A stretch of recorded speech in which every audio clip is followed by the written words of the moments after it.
posibilidad de contestarla, que lo hagan. Mientras tanto, el resto les comparto la presentación que está preparada, como todas las clases, cuando tenemos de manera síncrona con ustedes las diapositivas. Permítanme, por favor, siempre tengo que intentarlo 2 veces. Voy a tener que cambiar de computadora, está un poco viejita. Bueno, migraciones externas e internas es el tema de hoy que está expuesto en la unidad 4ª, que va a tocar un ámbito de la realidad nacional bastante complejo. Hoy he tenido que estar aquí en mi domicilio haciéndolo por varias características personales, pero sin duda, como siempre, con el cariño y el afecto a ustedes, tener la posibilidad de trasladarles un tema que me preocupa mucho y que preocupa a aquellos que analizamos la connotación económica, la connotación cultural, la connotación de cómo, lamentablemente, estas circunstancias humanas provocan que tengamos dificultades acá en nuestro país, ¿no? Una pregunta que estuvo expuesta en el quizzing: ¿qué es migración? Y migración, como en el primer párrafo está siendo expuesta, es el desplazamiento de la población. Y cuando hablamos de desplazamiento de la población, hablamos de tanto desplazamiento de población humana o animal. ¿Cuál es la diferenciación que se hace en este concepto? Excepto que el uno habla de el desplazamiento de un lugar de origen a otro destino, y el cambio de la residencia habitual en el caso de las personas, es decir, las personas nos movilizamos, nos desplazamos desde un lugar de origen a otro de destino, cambiando nuestra residencia habitual. Y en el caso de la migración animal que existe, sobre todo de aves migratorias, sobre todo de fauna marina y otros, es su hábitat. Entonces, migración en términos generales, en términos contextuales, perdón, es el desplazamiento de la población, sea humana, sea animal, que se produce desde un lugar de origen a otro destino y lleva consigo un cambio de la residencia habitual, en el caso de las personas, o del hábitat, en el caso de las especies animales migratorias. Ese concepto engloba en general aquel fenómeno humano, aquel fenómeno animal de trasladarse de un lugar de origen, como está conceptualizándose en esta diapositiva, y que también le deben haber respondido así en la pregunta que les planteé en ese quiz, y para hacerlo más interactivo, para hacer alguna participación por parte de ustedes en este tema introductorio a las migraciones internas y externas dentro de la asignatura de Realidad Nacional, por supuesto, de ustedes tan queridas y queridos alumnos del paralelo B de Contabilidad y Auditoría en la modalidad híbrida. Entonces, si es que tomamos solamente migración humana, vamos a representar dos enfoques, ¿no? El de la emigración, es decir, el punto de vista del lugar o país de donde la población sale, tiene su origen, y el de la inmigración, que es otra pregunta que les planteé también, desde el punto de vista del lugar o país hacia donde llegan los migrantes. Y aquí ya toma esa connotación de migrante aquel ser humano, aquella persona que ingresa a un país y sale de otro, sale de un origen y llega a otro destino cambiando su residencia habitual. Entonces, ya conceptualmente la emigración es dejar el lugar de origen para establecerse en otro país o en otra región. ¿Cuáles son las causas especialmente que se pueden enunciar? Otra pregunta que estaba expuesta en el quiz es el factor económico o es el factor social. Forma parte de este concepto, como está expuesta en la diapositiva, mucho más ampliamente las migraciones de la población, las cuales abarcan tanto la inmigración, entrada de personas de otras regiones, la entrada de personas de otras comunidades, de otros territorios, como la migración, que son personas que llegan a otros lugares, ¿no? Entonces, la inmigración, en definitiva, es la entrada a un país, a una región de personas que nacieron o proceden de otro lugar. Va a representarse una de las dos opciones o alternativas del término migración, que se aplica a los movimientos de personas de un lugar a otro. Y estos desplazamientos van a conllevar, van a estar articulados, van a estar anclados a un cambio de residencia, bien sea temporal o definitivo. Entonces, aquí en este concepto, tanto de la inmigración como de la inmigración, tiene que ver al desplazamiento de las personas de su lugar de origen a otro. Si es que migra, por supuesto, es la salida y sin migra es la entrada. Pero todos tienen que ver con un ambiente territorial, con un concepto territorial, con un concepto en el cual se deja un lugar para trasladarse a vivir en otro, ¿no? Entonces, en ese ámbito, he tenido yo que recurrir a fuentes que se tienen para que ustedes puedan visualizar qué es lo que está ocurriendo con la migración en el Ecuador. Vamos a ver cómo el censo que fue levantado con la información en el año anterior se lo presenta en los próximos meses para ver cómo modifica esta tendencia que tiene nuestro país dentro de una migración regional. Y la migración regional en el Ecuador muestra claramente que la población que más emigra a otras regiones es la población que está teniendo como origen todo el Callejón Andino, es decir, la región sierra, donde nosotros vivimos. Y el 58% de la población que vive acá en la sierra tiene siempre esa probabilidad porcentual, y así muestran los datos, de trasladarse a otras regiones. Entonces, esta migración en el Ecuador regional, sierra, costa y Amazonía, muestra que el 58% de la población en la sierra habitualmente está cambiando su residencia de origen hacia otras regiones.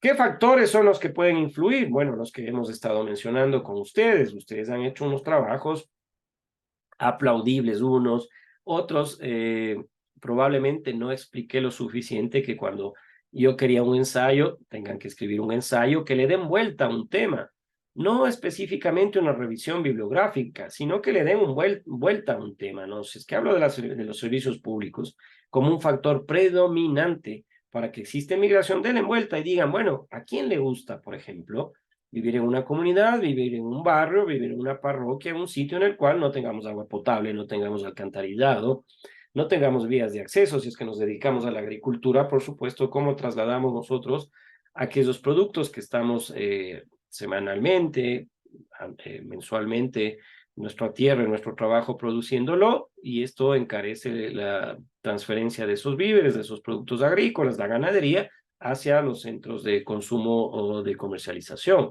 Entonces, si es que las condiciones de salud están provocando de que exista desnutrición infantil, están provocando de que no tengamos educación para nuestros hijos, eso puede ocurrir, y así están demostrándose los indicadores, de que la población está saliendo de estos territorios en un porcentaje mayor en la sierra frente a lo que ocurre en la costa.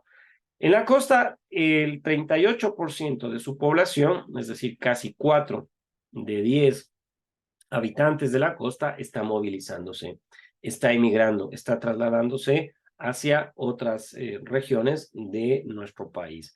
No hemos puesto la región insular porque realmente se puede discriminar esta información, pero sin embargo, entre Sierra, Costa y Amazonía, vemos que hay 20 puntos porcentuales en los cuales la población de la sierra está mucho más migrando, está moviéndose, está cambiando su origen, está cambiando el territorio en el cual habitualmente ha vivido, frente a lo que eventualmente suele ocurrir con la costa. Claro, en la Amazonía es un territorio todavía extenso, muy vasto, muy amplio, que tiene una inmigración, es decir, está recibiendo permanentemente población de la costa, está recibiendo población de la sierra, se está colonizando, se está poblando paulatinamente, y ya cuando se tenga una población bastante importante, también tendrán estos procesos migratorios hacia otras regiones, probablemente retornando hacia donde fue su lugar de origen, producto de alguna circunstancia. Pero este gráfico de pastel está dándonos una idea de cómo, si es que hablamos de un factor importante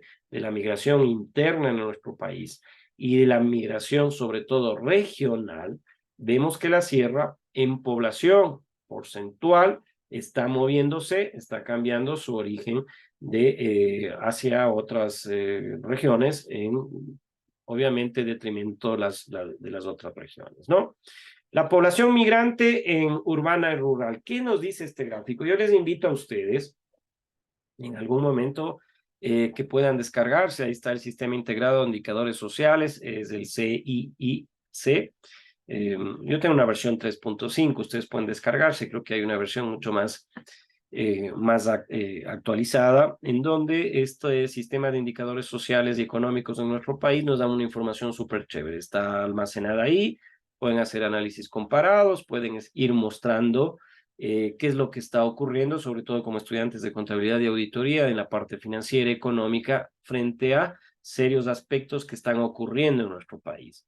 Y si nosotros hicimos un análisis de la población y la migración en las regiones del Ecuador, hoy les planteo cómo la migración en el Ecuador se está trasladando desde el sector urbano hacia el sector rural.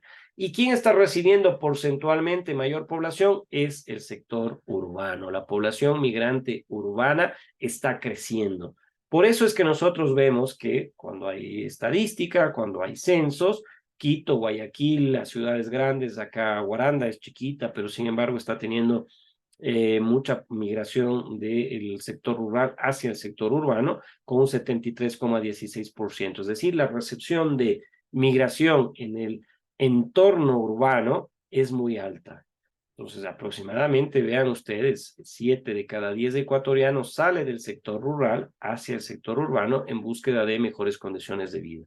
¿Que las consigue o no? Claro, hay que empezar a analizar también la posibilidad de que se tiene educación, se tiene salud, mínimamente servicios básicos que se los va consiguiendo, porque de sus comunidades, de sus parroquias, de sus provincias, en el caso concreto de Bolívar, ustedes hicieron un análisis comparado de servicios públicos, tanto de sus ciudades, de sus provincias de origen comparativamente con Bolívar, y los pude leer, y ahí se mostró claramente que Bolívar tiene en los procesos de migración un factor que está influyendo mucho en que la población salga de esta provincia y de sus parroquias, justamente debido a esa imposibilidad de que las instituciones públicas dedicadas a esta tarea, combinadas por el marco constitucional y legal, no lo han podido hacer justamente por estas dificultades, ¿no? Entre otras económicas, financieras. Y el sector rural solamente está recibiendo el 26,84. Entonces, en este desbalance de cambio de población urbana y rural, cuando vemos los censos de población y el crecimiento demográfico, nos encontramos claramente que están creciendo exponencialmente las ciudades grandes y capitales de provincia en nuestro país, especialmente Quito, especialmente Guayaquil, especialmente Manta, Puerto Viejo, Cuenca y otras, ¿no? Entonces, este es un fenómeno de una migración interna que está moviendo población entre el sector urbano y el sector rural en nuestro país. Y mostrado a través de este sistema integrado de indicadores sociales, y ojalá tengamos ya más datos actualizados para ir viendo si esta dinámica ha cambiado, aunque empíricamente y a priori podríamos decir que no ha ocurrido aquello, dado el crecimiento que tienen las ciudades, ¿no? Si es que existiría un decrecimiento desde la ciudad, estaríamos mostrando claramente que se está volviendo la gente al campo, al sector rural. Este es un gráfico muy decidor. Ustedes probablemente están en ese ámbito en el cual podemos catalogar de manera etaria la cuestión analítica de la edad de los migrantes referente a su edad, ¿no? ¿Qué dice la edad? Es muy preocupante el hecho de que ustedes están entre ese 18,5% comprendida la población que se moviliza de un sitio al otro de 11 a 20 años. Son jóvenes, son algunos incluso niños, adolescentes, que están migrando. ¿Cuál es la problemática de este segmento de la población que está movilizándose, que está cambiando de domicilio? Es el que día de mañana ellos, esta población, este casi 20%, va a ser la población económicamente activa, son los futuros profesionales, son ustedes, es la materia gris, es decir, aquel que está agarrando, adquiriendo conocimiento, experiencia, y el día de mañana van a ser quienes tengan que dirigir empresas, tengan que dirigir procesos políticos, procesos productivos, trabajar en empresas públicas y privadas, y justamente es de esa población económicamente activa que requiere de aquí a unos pocos años, a corto plazo, nuestro país, nuestra provincia, el cantón o la ciudad en la cual vivimos. Esa población de 41% que está comprendida entre 21 y 30 años es la población económicamente activa. Y me parece que tenían una pregunta referente a eso, que es justamente considerada en términos económicos para el análisis, es esa población que está en plenitud de condiciones, capacidades, conocimiento y experiencia de generar actividades económicas, de generar empleo. Son quienes más son buscados y demandados por las empresas públicas o privadas, son a quienes se les puede explotar porque tienen el conocimiento suficiente y algo de experiencia que puede provocar un crecimiento hacia el desarrollo individual y, por supuesto, el aporte a cada una de las instituciones públicas o privadas.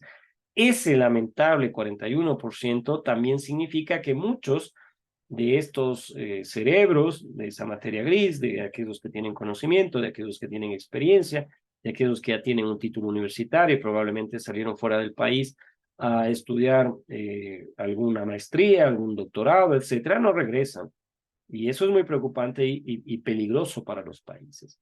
Y claro, los que estamos ya en ese 22%, entre 31 y 40 años, incluso más, ya somos aquellos que hemos pasado la edad de la población económicamente activa, que todavía tenemos mucho que conocer, que todavía tenemos mucho que ganar en experiencia, pero que sin embargo ya no somos tan requeridos, hemos hecho nuestra tarea, pero el diablo sabe más por viejo que por diablo, y también son necesarios los conocimientos y experiencias que tiene esta población, casi el 22% de migrantes entre 31 y 40 años, que ya han desarrollado otras actividades, han desarrollado otras capacidades y que seguramente son requeridos para hacer otro tipo de actividades en nuestro país, ¿no? Vean la edad de los migrantes y cómo se lo puede plantear en función de un análisis de las capacidades que podrían tener o aportar estos migrantes en la parte etaria, la parte de población, y cómo se estructura esta población hacia la consecución y el traslado de conocimientos, experiencias y obviamente aquello que puedan generar en un determinado momento en función de la economía de nuestro país, de la provincia o el cantón en el cual viva, ¿no? Acá otro gráfico muy decidor y, para el análisis, para que ustedes lo puedan tener ahí, para que puedan en la tarea que tienen que desarrollar, plantearlo desde este punto de vista. Planteen la tarea que yo les estoy exponiendo en el entorno virtual desde la parte regional, plantéenlo desde la parte urbano-rural, plantéenlo desde la parte en la cual pueden poner como punto de vista el ámbito en el cual se desarrolla la migración de características etarias, edades o provinciales. Miren, hay un indicador que está en este gráfico mostrándose colores en el gráfico de cómo el índice de migración, por ejemplo, de 6,97 a 8,52 nos está mostrando que la provincia en la cual existe mayor población que migra fuera de esta provincia es Cañar. En todo el país no hay otra provincia que tenga estos indicadores migratorios como lo tiene la provincia del Cañar.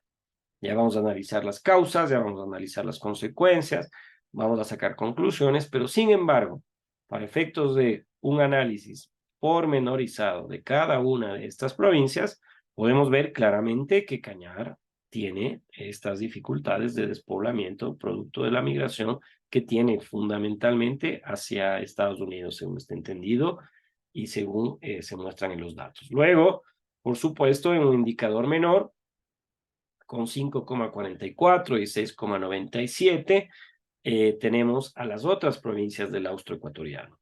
Azuay, Loja y Zamora Chinchipe tienen ese mismo indicador que tienen estos tres y que muestran de 5,44 a 6,97 en ese índice de población que migra.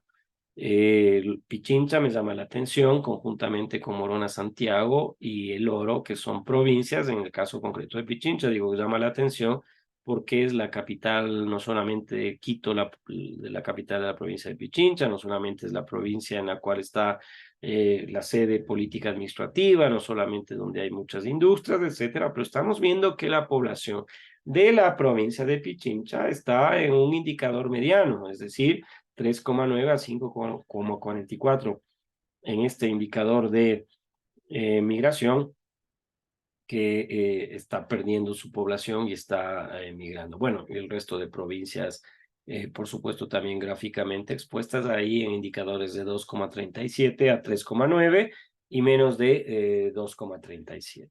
Por favor, si hay alguna pregunta o alguna observación, tienen habilitados los micrófonos, lo pueden hacer cuando ustedes gusten, sin problema, por favor. ¿Cuáles son las causas de la migración? Bueno, he puesto 4 en este análisis que hacemos con ustedes, pero he desagregado una. Ustedes son muy jóvenes, probablemente cuando ocurrió aquello, ya les voy a explicar después, apenas nacían, pero sin embargo fue uno de los factores muy importantes para que se produzca la migración. Ya vamos a ver en qué consiste o de qué se trata, ¿no? Entonces, las políticas, la clase política, las políticas públicas, el que no se dé respuesta por parte de las instituciones, que no se dé respuesta por el Estado ecuatoriano, que existan crisis política y que existan persecuciones de características políticas, porque si usted es afín a un partido político y termina ganando el contrario, y usted es un funcionario público que no tiene estabilidad laboral, el día de mañana la administración pública nuestra le dice hasta luego. Hay persecuciones, por supuesto, si es que usted tiene una función determinada dentro de la institución pública y estuvo apoyando a otro que terminó ganando la elección o dirige esa institución pública, probablemente también va a tener una posibilidad de que sea perseguido. Entonces, la migración también tiene una arista política. Y hay crisis política porque la política está circunscrito a la parte económica. Cuando le va bien a un gobierno, cuando le va bien económicamente a la institución pública y a la institución privada, la crisis política no se agudiza. Pero en casos como los cuales hoy nuestro país se encuentra inmerso, temas de seguridad y temas económicos, al gobierno le va a ir mal siempre. ¿Y qué es el gobierno? Es el ejercicio democrático a través de justamente la política, ese mecanismo, ese instrumento que tenemos de elegir y ser elegidos durante un tiempo determinado para decidir y elegir quién debe gobernarnos, ¿no?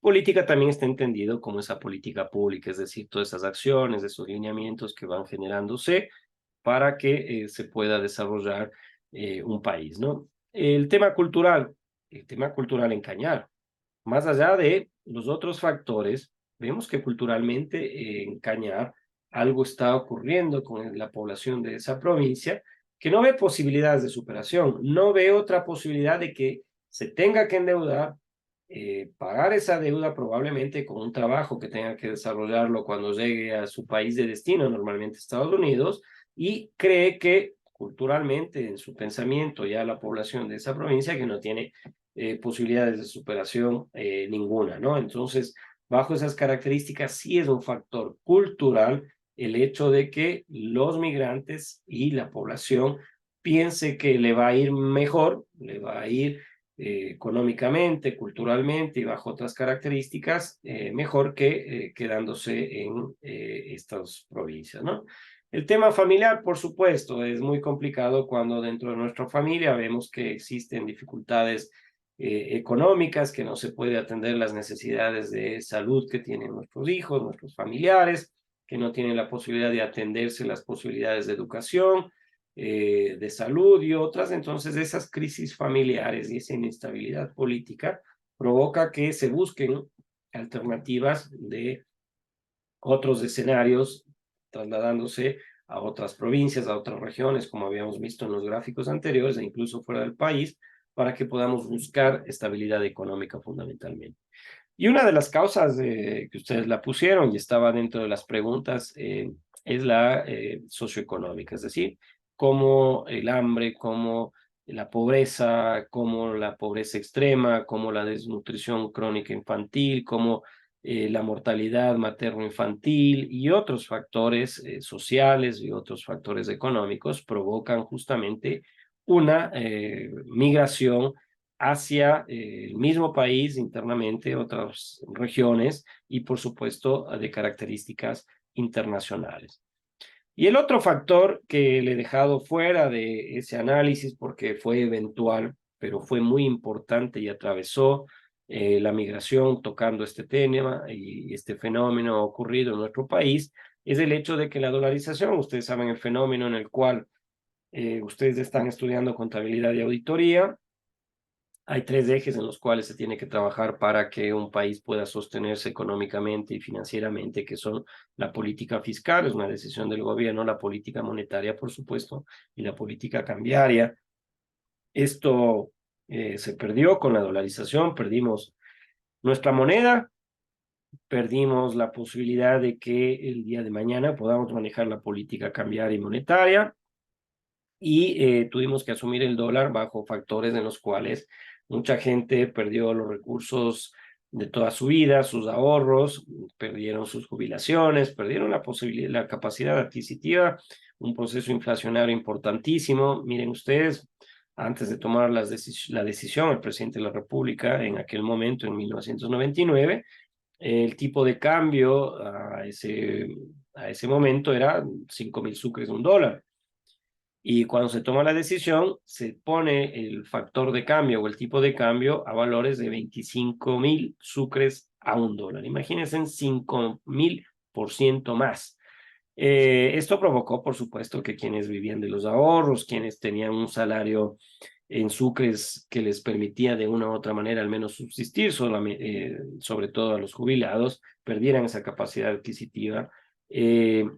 Procesos inflacionarios que provocaron que difícilmente puedan llegar a cumplir con esos ingresos la canasta básica, y provocó que 377.908 ecuatorianos salgan del Ecuador.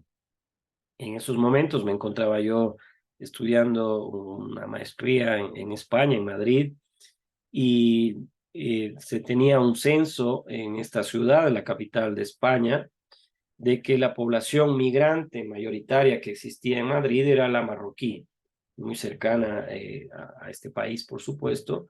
Y después del 99, 2000, 2001, 2002, cuando ya luego fue exigida una visa para poder viajar desde acá de Ecuador hacia España, este, fuimos la primera población migrante en Madrid. Y el destino está establecido ahí, España y Estados Unidos, que salió ese concepto ya económico de las remesas, es decir, todo el factor de producción, la utilidad, el dinero que ganaban los migrantes en España y en Estados Unidos, lo trasladaban hacia el Ecuador para poder sostener a sus familias, ¿no? Y Estados Unidos, bueno, sigue siendo un destino más allá de la dolarización por el sueño americano que se tiene, pero esto de la dolarización fue importantísimo para entender que es un factor adicional a los cuatro anteriores que habíamos visto, ¿no? Las consecuencias, bueno, esto debía haber sido tocado en el debate de ayer porque realmente vemos que la migración atraviesa nuestro país, es una de las causas estructurales que hoy incluso de la inseguridad, ya vamos a ver por qué, y podemos tocar que los recursos económicos son una de las consecuencias de la migración, producto de qué, de que es importante, por supuesto, el ingreso de recursos financieros frescos de divisas en un país dolarizado que provienen del exterior. Tan importante, y ya vamos a ver el cuadro, casi como el que genera la exportación de petróleo. Pero por el lado negativo, el aspecto económico produce lo que habíamos dicho hace unos minutos. Provoca la pérdida de mano de obra calificada en nuestro país. Se está yendo población económicamente activa, se está yendo mano de obra en la construcción, se está yendo mano de obra en la agricultura, se está yendo cerebros profesionales que tranquilamente podrían tener un espacio dentro de la industria ecuatoriana y que son mano de obra calificada, ¿no? Es un aspecto económico importantísimo a tener en cuenta. Por un lado, claro, el balance es, los ingresos sostienen parte de la economía, 2.000, 3.000 millones de dólares que ingresan anualmente producto de la transferencia que hacen los migrantes de parte de su trabajo. Pero por otro lado, estos trabajadores están teniendo opciones de mejorar sus condiciones de vida, por supuesto, pero es una mano de obra calificada que no la tenemos en nuestro país. Y en los países receptores, hoy últimamente está ocurriendo algo muy preocupante. Hay una oferta excesiva de mano de obra en Estados Unidos, en España, en los países que están recibiendo una gran cantidad de migración, sobre todo ecuatoriana. ¿Y esto qué provoca? Que quienes probablemente tenían ya unos ingresos permanentes por la mano de obra, tanto empleada en agricultura o construcción, con un valor hipotético que pagaban $10 la hora, hoy probablemente están llegando incluso a modelos y a sistemas feudales. Ustedes recordarán cuando vimos el modelo económico del sistema feudal, era claramente entregar una parte de ese territorio para que se lo cultive, perdón, y el excedente se lo entregue al señor feudal. Hoy creo yo que muchos trabajadores que están migrando a la agricultura sobre todo, están incluso requiriendo que no se les pague por su trabajo, por su factor de producción del trabajo, sino que solamente la alimentación y su vivienda o el techo se los entreguen. Entonces, vean las complicaciones que provoca que cuando hay una migración tan potente, tan grande como la que está ocurriendo en Norteamérica sobre todo, provoca que la mano de obra que ya estaba disponible en ese país como oferta, tanto para la construcción y la agricultura sustancialmente, al ingresar mayor población y requerir igualmente que sea contratado esta mano de obra en estos espacios económicos de la producción, tanto agricultura y construcción, hace de que pierdan justamente esa posibilidad de un pago en las condiciones que anteriormente se lo hacían, ¿no? Entonces, económicamente es un factor, una consecuencia de la migración, el hecho de que existe una sobreoferta de mano de obra y esto una pérdida, por supuesto, del valor que se pagaba por este trabajo a nuestros compatriotas, ¿no? Aspectos sociales tienen que ver con la desintegración familiar, muy preocupante. Hay varios gráficos ahí que no me gusta tocar mucho, pero es necesario que ustedes entiendan la realidad nacional y que está siendo provocado por la migración. Y la migración, sobre todo, esta que es exterior, es decir, cómo nuestros migrantes van rompiendo su célula fundamental de la sociedad, esa estructura fundamental que es la familia.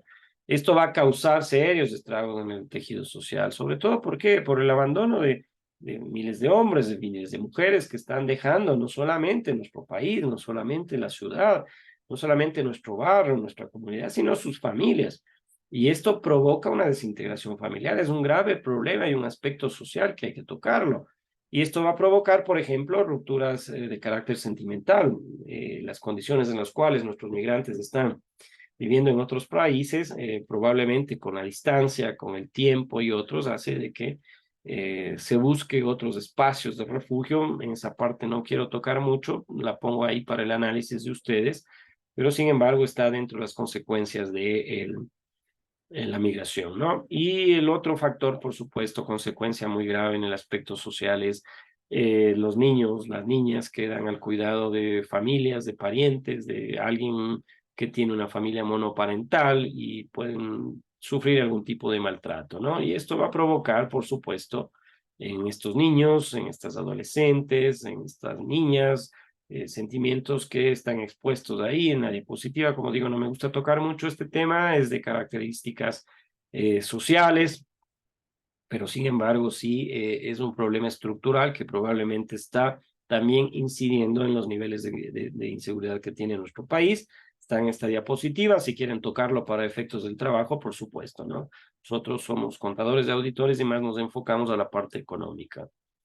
Sin embargo, hay que dejar la parte social y sobre todo el riesgo que tienen nuestros migrantes, ¿no? O sea, en ocasiones pierden su vida, en ocasiones se desconoce el paradero, la incertidumbre de sus familiares, un dolor en sus familiares acá y esto claramente en la parte humana es terrible.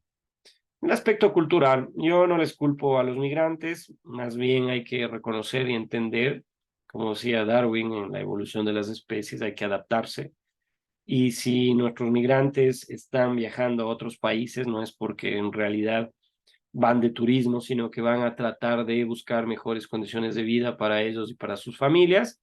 Y esto claramente no es que este impacto migratorio influye en que quienes nos están recibiendo en Europa o quienes nos están recibiendo en Estados Unidos lo hacen con mucho gusto, ¿no? Hay costumbres y tradiciones que se quedan, hay costumbres y tradiciones, lengua que se habla y que se deja de hablar, justamente por esa posibilidad de que se introducen en una cultura distinta, que se incorporan costumbres distintas y formas de hablar distintas, que claramente son utilizadas, son adaptadas, son incorporadas hacia la nuestra para pasar desapercibidos, porque hay procesos de exclusión, hay procesos de discriminación, y si hablamos como hablan los españoles, obviamente pasamos desapercibidos, si es que hablamos inglés, por supuesto, si nos vestimos similarmente a ellos, eh, perderemos costumbres, perderemos tradiciones, perderemos el ámbito cultural que nosotros históricamente hemos tenido, esa identidad, pero sin embargo es entendible por varias características humanas, ¿no? Psicológicamente, por supuesto, miren, hay personas que en otros países claramente tienen xenofobia, es decir, ese rechazo al extranjero, tienen esa capacidad de hacer sentir y tratar a personas que no son de su nacionalidad, eh, personas inferiores o denigran a los migrantes. Y también, por supuesto, sabemos de que hay ocasiones en las cuales son agredidos físicamente nuestros migrantes y esto es un aspecto psicológico importante. El aspecto político, ya que están tocando el tema político, ya que estuvieron viendo el debate ayer, imagínense ustedes, de 1999 hasta el 2002, 500.000 ecuatorianos dejaron nuestro país y 500.000 se fueron a España y la mayoría de ellos en Madrid. Si es que consiguiesen, o si es que consiguieron regularizarse estos 500.000 ecuatorianos, claramente dentro de la estructura poblacional de una ciudad capital de España, y esos 500.000 ecuatorianos se articulan a un movimiento, a un partido político, se articulan a un eje ideológico, van a modificar y a desbalancear el resultado de esa ciudad o de ese país, claramente. Y en nuestro país también provoca de que 500.000 ecuatorianos, paisanos nuestros, de Bolívar, de Cotopaxi, de Azuay, de Cañar, de donde fuese, salen de nuestras parroquias, salen de nuestros cantones, de nuestra provincia, también hacen un efecto en el cual se va a desbalancear lo que históricamente ha venido siendo la estructura política y cómo se comporta ese votante en elecciones como las que van a venir. Ya van a ver los indicadores, si es que decimos que somos aproximadamente 15 millones de ecuatorianos, un tercio está fuera. ¿Y por quién va a votar si es que vota ese tercio que está fuera de nuestro país? Si es que tienen una connotación hacia una sola línea política o ideológica, claramente va a haber un desbalance. Entonces, el aspecto político tiene que ver también cómo estos procesos migratorios se articulan en el país de origen y se articulan en el país de destino. ¿Cuál es el efecto de la inmigración ecuatoriana y el futuro que probablemente puede tener las remesas en el mediano plazo? Les pongo este gráfico, este cuadro número 1, cómo está mostrándose las remesas de los emigrantes y cómo se está planteando las exportaciones tanto de petróleo como de productos elaborados, y el banano, el plátano, productos agrícolas, ¿no? Vean, desde el 93 hasta el 2005, en donde se hace el corte, teniendo la fuente del Banco Central, este gráfico muestra la exportación del petróleo, por ejemplo, siempre creciente, productos industrializados, continuo, pero creciente, interesante. La exportación de banano, también continuo, no creciente, pero continuo, pero las remesas de los inmigrantes siempre es creciente.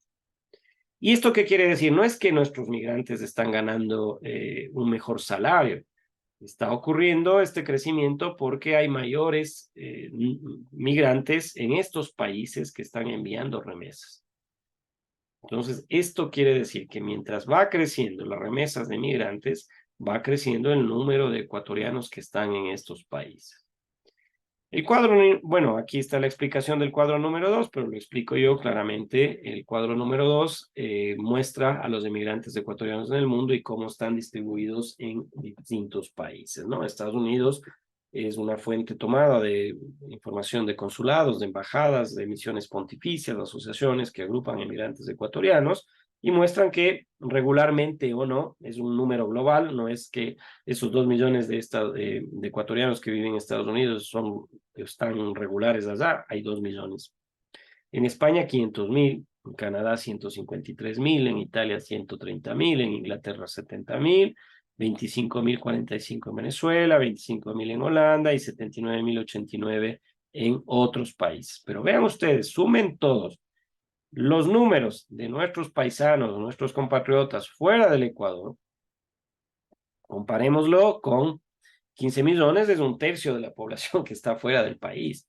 Entonces, claramente está ocurriendo un fenómeno muy preocupante en el Ecuador que está despoblándose, que la población está viajando, está a otros países, y claramente esto provoca que, por ejemplo, aquí en el cuadro 4 y 5, el origen de los recursos porcentualmente por país de procedencia muestra que el 45% de las remesas proviene de Estados Unidos, el 30% de España, y los principales países de procedencia, por supuesto, son aquellos que tienen mayor incidencia en el ámbito de tener una población importante de nuestro país.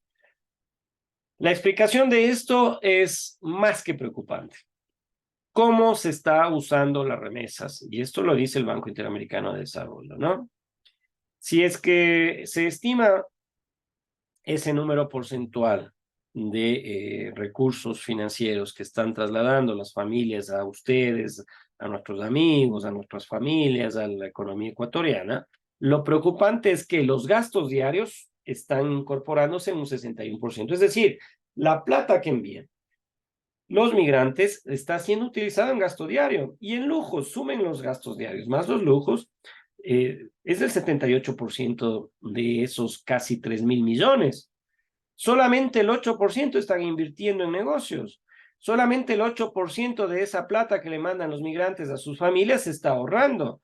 Solamente el 4% está comprando alguna propiedad para que a futuro pueda darle una plusvalía. Solamente el 2% está siendo utilizado en educación. El 78% está siendo utilizado en la tarjeta para el plan de internet, está siendo utilizado para el mejor celular, el iPhone 14, para comprarse ropa de marca, para pagar agua, luz, no sé.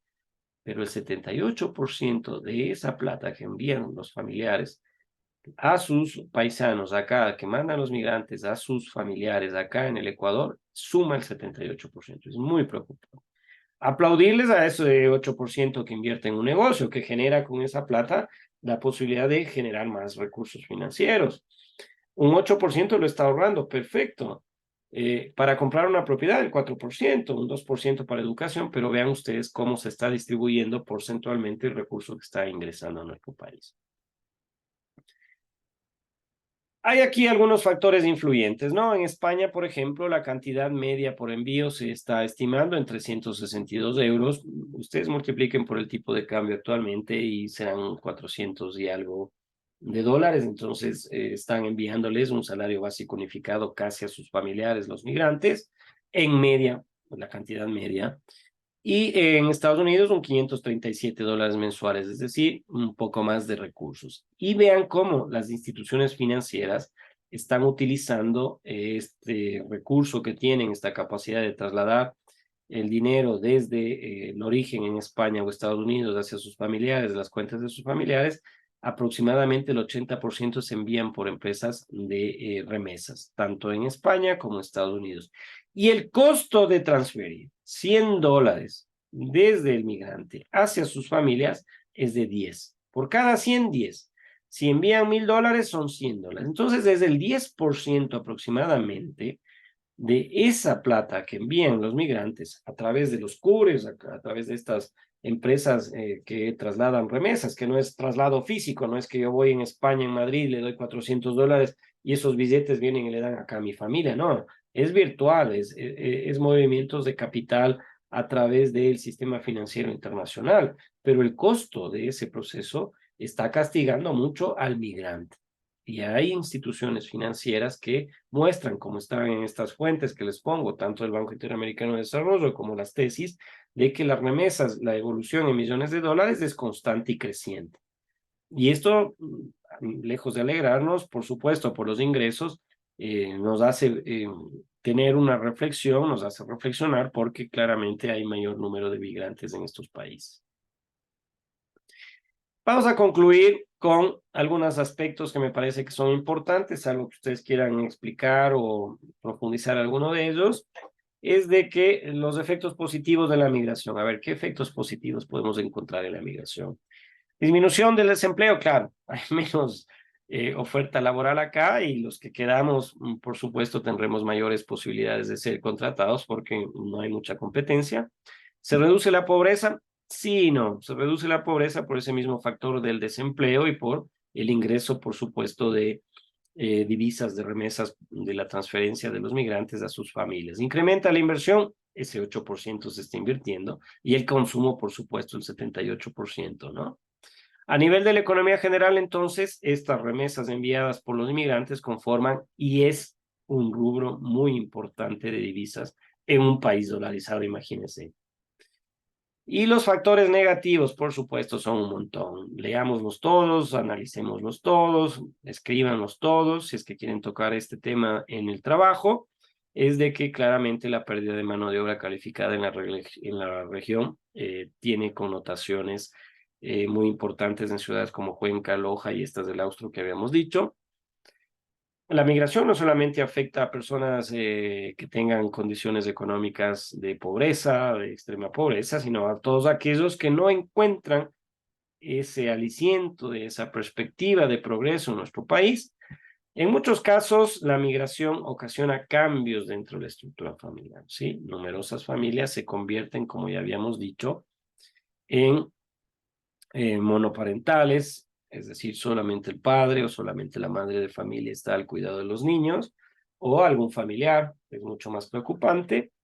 La migración es el punto de partida, ya lo han dicho los sociólogos, más importante y puede ser que es el punto de partida para muchos problemas sociales. Entonces hay muchos niños, hay adolescentes que no están sus padres, que no están sus madres, que no tienen familiares cercanos y que pueden provocar problemas sociales, ¿no? Y los compatriotas, cuando tienen esta posibilidad de emigrar regionalmente al sector urbano, al sector rural o fuera de nuestro país, tienen dificultades de encontrar un trabajo estable, un trabajo seguro, un trabajo remunerado, sufren discriminación y no solamente hay que irse a España, no solamente hay que irse a Estados Unidos o a otro país, acá tenemos discriminación. Cuando la población rural se traslada al sector urbano, hay discriminación.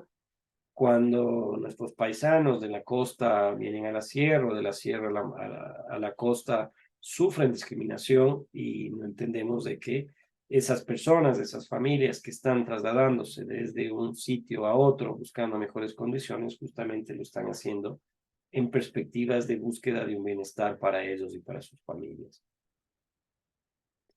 Recomendaciones, bueno, acá están, vean lo que ayer tenían que decir ustedes en el debate, ¿no? Hay que manejar estrategias socioeconómicas a nivel nacional, les escucharon en el eje económico a todos los candidatos. En la política social, ámbito comunitario, por supuesto, evitar que la población rural salga de sus territorios y para eso hay que hacer una tarea conjunta con municipalidades, prefecturas, instituciones gubernamentales. Hay que capacitar e incentivar a través de fomento a los proyectos productivos, hacia fortalecer la banca, entregar créditos para crear nuevos negocios, quitar la burocracia que impide de que el día de mañana pueda tener yo un recurso para crear un negocio. Hay que crear medidas institucionales, es decir, crear instituciones que vayan fomentando había incluso un ministerio del migrante, pero no se sabe hasta qué punto fue efectiva su participación dentro de la política pública, dentro de la búsqueda de soluciones a este problema de la migración que es recurrente y ahora mucho más creciente. Después de la pandemia estamos viendo de que no hemos podido solucionar los problemas económicos que teníamos históricamente en nuestro país y se está provocando o está provocándose una migración muy importante. Medidas individuales también, por supuesto. Pensar que acá hay la posibilidad de buscar mejores condiciones de vida. Ustedes el día de mañana, que sean contadores y auditores, van a ser parte de una institución pública o privada y van a ayudar justamente al traslado, a la identificación de recursos para que vayan a solucionar los problemas de los ecuatorianos y por supuesto de quienes vivimos en Guaranda, en Latacunga o en otras ciudades o provincias. Para efectos de esta clase, quisiera abrir el escenario para que ustedes puedan hacer alguna pregunta, alguna cuestión, etcétera. ¿Alguien quería hablar? Disculpe.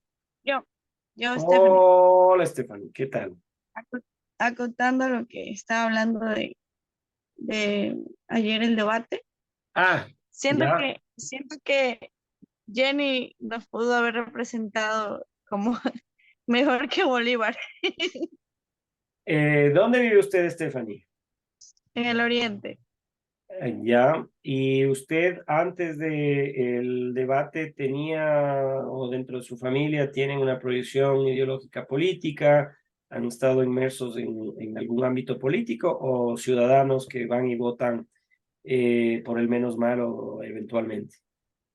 No, no, mi familia siempre ha estado rodeada por verificar quién y las propuestas y de dónde salió y sus estudios y todo, y cosas así. ¿Hacen un Pero, consenso en la familia entonces ajá, antes de votar? sí, sí, Ah, qué bueno. Mire, ese es un porcentaje importante que podríamos nosotros visualizar también en un estudio de ciencia política, cómo la población ecuatoriana, lamentablemente, usted está dentro de, si llegamos al 30% de votantes, creo yo que estoy exagerando en el porcentaje, que hace un análisis mucho ahí. exhaustivo de sus candidatos. La mayor parte de los votantes lo hacen por características de clientelismo, lo hacen por características viscerales incluso, de sentimientos. Gran parte de la población que va a votar el día domingo lo va a hacer en la fila, esperando a ver por quién votar y asoma Juanito Manuel Galarza y me dice, Juanito, ¿y por quién va a votar? Yo digo por Pepito Grillo. Ah, entonces votamos por Pepito Grillo y pasa eso. Entonces, claramente, Stephanie, ayer, creo yo, ustedes como académicos, como universitarios que son, tuvieron la posibilidad de escuchar ya con mayores elementos de juicio, mayores elementos de análisis, elementos de argumentación, porque ustedes son estudiantes universitarios y tranquilamente hubiésemos generado entre todos ustedes y yo un debate en el cual organizábamos con dos compañeros o compañeras y ellos eran nuestros moderadores, planteábamos ejes de economía, de política pública, tema social, medioambiental o el que ustedes quieran, y tranquilamente ante las preguntas que se nos hiciesen, podríamos haber contestado, creo yo, con mayor argumentación, con mayor propuesta y hoja de ruta de la que varios candidatos hicieron el día de ayer, ¿no? Entonces, a mí personalmente me duele porque nos muestra una clase política que está desligada de un proceso de formación política. Entonces usted dice, Stephanie, Jenny nos hubiese representado. Claro, Jenny tiene la capacidad. Y hoy y mañana, que se va a graduar de acá de contabilidad de auditoría, y con todos los elementos que están recibiendo ustedes dentro de las asignaturas que corresponden a la malla curricular de ustedes, tranquilamente pueden ir solventando, como les digo, soluciones a los problemas que tienen nuestras comunidades, que tienen nuestros barrios, que tienen nuestras ciudades, nuestras provincias, y bajo esas características, por supuesto, ayudar y servir, que ese es el ámbito del ejercicio de lo público, de la política, creo yo, desinteresadamente, sin corrupción, transparentemente y con capacidad de conseguir resultados efectivos. Entonces, Stephanie, el día de ayer, y como la mayoría de nosotros, sacamos conclusiones de qué es lo que vamos a hacer el día domingo, ¿no es cierto? Usted tenía probablemente su corazoncito latiendo por algún candidato y ayer le defraudó, ¿no es cierto? No, no, la verdad, Ah, pero sí, había así como un enfoque y como que fue equivocado. y se Pero garantizó hacia dónde usted y su familia estaban tranquilamente planteándose la posibilidad de conseguir apoyar mediante el proceso electoral y se ratificó ese apoyo. sé porque creo que solo hay uno que se muestra con la capacidad y con las propuestas y el deseo de cambiar el país. ¿Quién es ese? Cuénteme. Convénzame. Piloto, hijo, piloto. Ah, Ay, no, Francisco. Francisco. Ese pensamiento de Francisco. El año Novoa. Todo Alvarito. Novoa, se está preparando. Novoa, Mm. de correas y anticorreas. Bueno, lamentablemente en los últimos años, desde el 2007, se está trasladando ese escenario en el cual dicotómicamente se plantean cuestiones de la administración pública, cuestiones de Estado, frente a correísmo y anticorreísmo. Ese es un error y ustedes no tienen que caer académicamente en ese error, porque en ámbitos ideológicos, por supuesto que podrían estar acertando en ser parte de un proyecto político y si fueron en su momento ustedes o sus familiares parte de esa ideología política, tienen que continuar contribuyendo con su participación hacia allá. Pero si es que solamente se hace un análisis bajo esas características, lamentablemente estamos cayendo en una equivocación. Hay, como dice Denny, como dice Lisbeth, como dice usted mismo, Stephanie, propuestas serias de otros proyectos políticos que tienen ideológicamente, claro, antagonismos con lo que se plantea por parte del correísmo. Pero yo lo que estoy viendo acá es que nos estamos olvidando de analizar, claro, el primer ámbito que ustedes lo están haciendo en esta tarde es la parte del debate, pero vamos a analicemos también la propuesta que fue presentada al Consejo Nacional Electoral y la aceptación de sus candidaturas. Ustedes vean y realmente hay una incoherencia en varios de esos candidatos que no tienen nada que ver a la ideología que ustedes plantean. Correísmo planteando eliminación de subsidios o quien está planteando desde la ideología de derecha apoyar a la no explotación del Yasuní, cuando ya sabemos claramente que eso de circunscribir un eje ideológico a derecha e izquierda justamente es porque la derecha está un pensamiento mucho más conservador de los temas que son inherentes a una sociedad, al manejo de un Estado, y en la izquierda está quienes son mucho más progresistas. Entonces, en ese ámbito no debemos caer en el clientelismo. Ustedes están poniendo cuestiones sobre la mesa hoy en esta clase, que voy a terminar de grabarla para que después no crean que estamos nosotros en un ámbito político, sino analizando la realidad nacional, que es muy importante hacerlo desde la política y sobre todo desde el conocimiento técnico, ustedes de la contabilidad y auditoría, cuando hay candidatos que son ambivalentes. ¿Qué van a hacer con la consulta popular del Yasuní? Son 1.200 millones, ustedes son contadores de auditores del día de mañana. ¿De dónde van a obtener esos ingresos? Véanse una proforma presupuestaria y tienen ingresos permanentes de la explotación del Yasuní de 1.200 millones.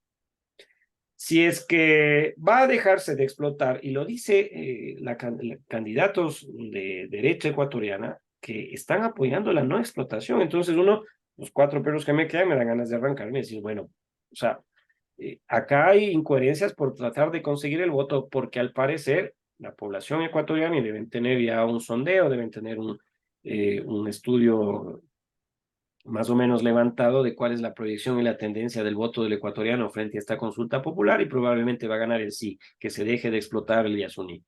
Pero deben tener alternativas de cómo van a financiar aquello. En el tema de la seguridad, por supuesto, hay un candidato que sabe y conoce mucho y se enfocó en ese tema.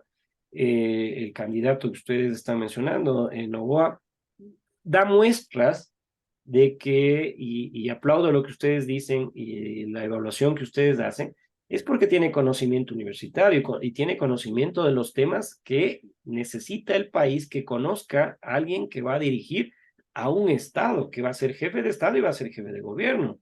Entonces, acá la importancia, y eso aplaudo de ustedes, es de que ya están valorando el conocimiento de los políticos en temas que tienen que ver no solamente a una parte específica del manejo del Estado, solo seguridad, solo medio ambiente, o solo economía, o solo obra pública. No, no. El quien vaya a dirigir un Estado debe tener conocimientos necesarios y suficientes para saber qué es lo que tiene que hacer.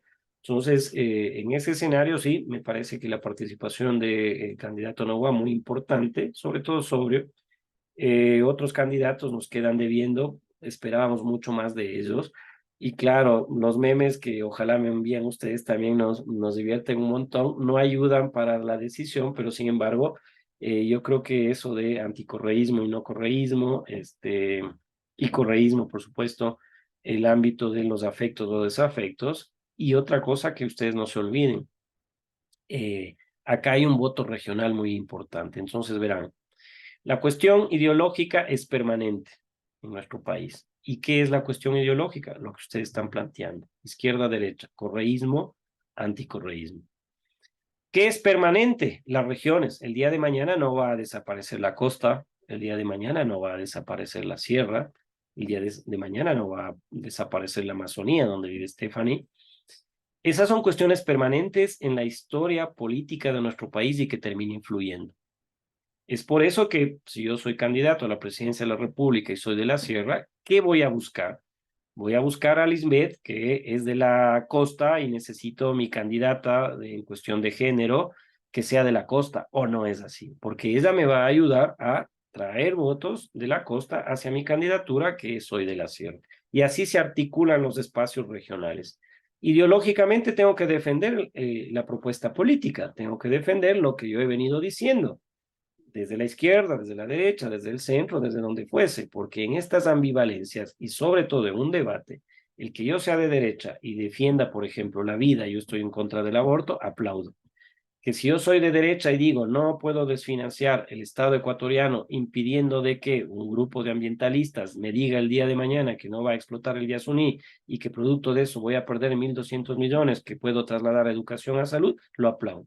Pero si me dice uno de izquierda, cuestiones de que está en contra del aborto y cosas por eso, entonces ahí son las cuestiones ideológicas que no se entienden y ustedes las sacan a colación hoy.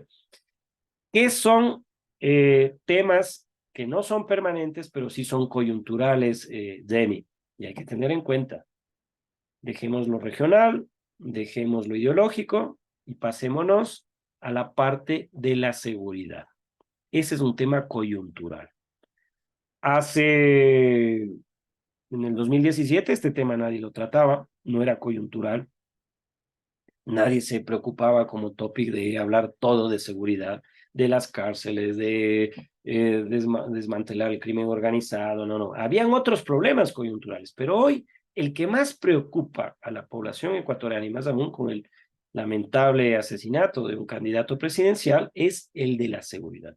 Entonces, ese va a ser un factor importante no solamente por ustedes, que ya tienen elementos, argumentos suficientes para ir el día domingo a votar, sino el resto de la población.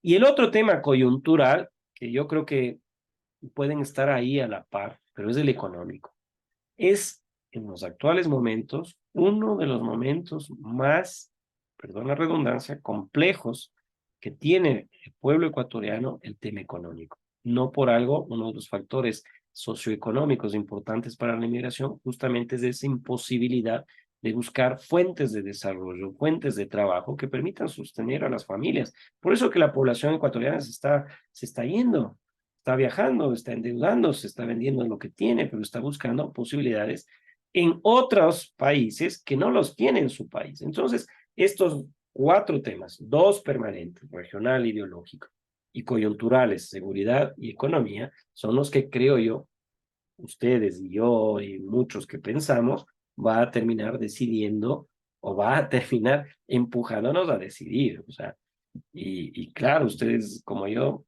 estamos en un momento complejo porque yo sí tengo un clivaje ideológico político, provengo de una ideología determinada, pero veo que no tengo representación, no tengo discurso, no tengo un candidato que enarbole lo que históricamente nosotros en la izquierda hemos planteado. Y es un problema, es una ausencia, es un vacío que estamos teniendo. ¿Hacia dónde va a ir ese voto? No sé. Bueno, les dejo en la parte final su valoración, sus comentarios y por supuesto acá es realidad nacional y diversidad cultural y es un tema muy importante para la historia de nuestro país. Hoy la semana 14, la próxima semana será la última semana de clases Vendrán a dar el examen, por supuesto, y tener el gusto de saludarles, pero el día domingo sí hay un tema muy importante. Lisbeth, creo que quería hablar, mil disculpas. Cuando ya agarro cuerda no suelo parar, así que creo que tenía encendido el micrófono. Cuénteme, Lisbeth. Ya me olvidé lo que iba a decir. No, no puede ser. Repítale la pregunta, por favor, Stephanie. Es como el candidato Bolívar Armijos, no sea así.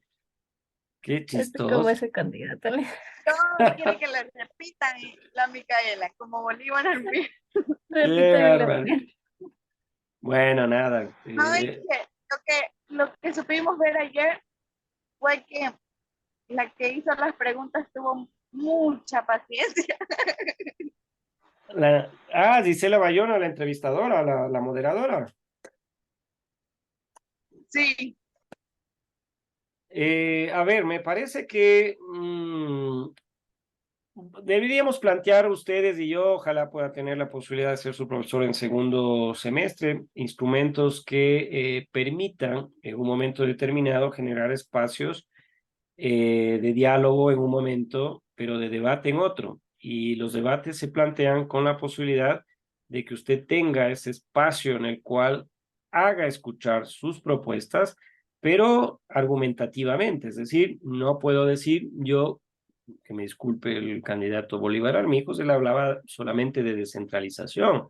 Le preguntaban de seguridad, descentralización. Le preguntaban de salud, descentralización. O sea, según el modelo de él, y como ustedes vimos la descentralización, es esa posibilidad que tienen los estados a partir de un marco constitucional, un marco legal, trasladar competencias, es decir, trasladar responsabilidades a otros niveles de gobierno, ¿no es cierto? Entonces, por eso la Constitución, por ejemplo, traslada a las prefecturas, a los gobiernos provinciales, competencias, tareas que cree que él no son importantes para el Estado. El Estado se reserva sus propias competencias, sus propias tareas, digámoslo así.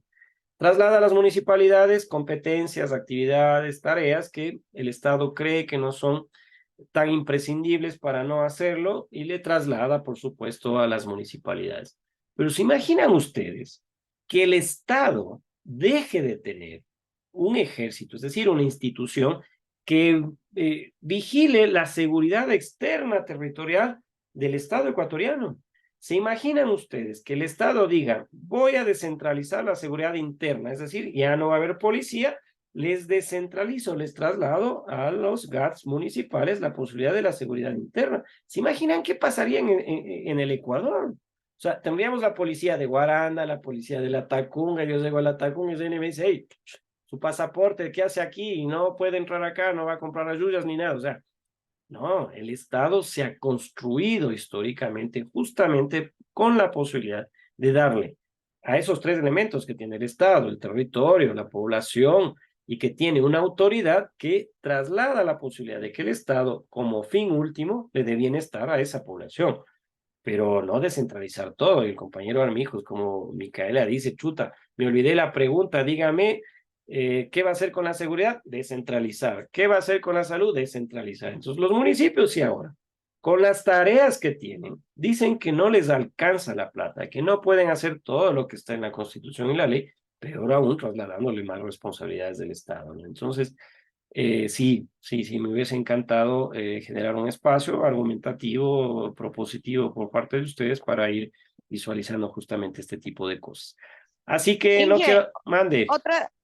otra de las cosas que también pudieron ver, yo creo que el pueblo ecuatoriano pudo ver bien claro que, y debe resaltarse, porque en un candidato a presidente debe haber respeto y tolerancia, que sepa conllevar que si tiene frustración ante la pregunta, enojo ante las cosas que dicen los otros candidatos, ellos debieron y atar sus cabales y responder con profesionalismo pero muchos y la mayoría no lo hicieron.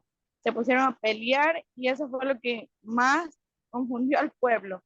Entonces, yo creo que desde ese punto ya debieron haber tachado a los candidatos que no supieron respetar ni siquiera a la modeladora y a los otros candidatos en ese momento. ¿Cuál de todos? ¿Cuál fue el peor, Stephanie? Luis. Bolívar, Luis, a ellos se llevaron la A ver, guaguas, producción. déjenme encierro estoy grabando y después va a salir muy grande. Bueno, muchas gracias por esta clase de la semana 14. Seguimos conversando, pero detengo la grabación, por favor, muy amable.